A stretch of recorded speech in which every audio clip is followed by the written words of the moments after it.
رسالة إلى خادم الحرمين الشريفين الملك سلمان بن عبد العزيز آل سعود وسمو ولي عهده محمد بن سلمان خاصة وإلى العالم عامة. نحن أبناء النجاشي وأحفاد بلال بن رباح من أرض الحبشة أرض الهجرتين نناشدكم بالله،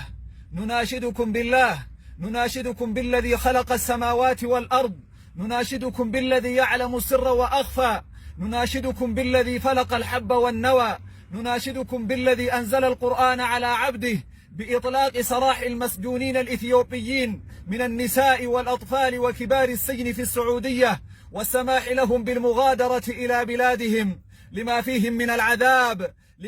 من العذاب في السجن لعدم توفر الرعاية الطبية اللازمة ونقص في الغذاء، حتى مات منهم عدد لا يعد ولا يحصى. نناشدكم بالله، نناشدكم بالله، ونناشد أصحاب القلوب الممتلئة بالرحمة من العلماء والوزراء والرؤساء بإطلاق سراح المسجونين الإثيوبيين، ونقول لكم: ارحموا من في الأرض يرحمكم من في السماء،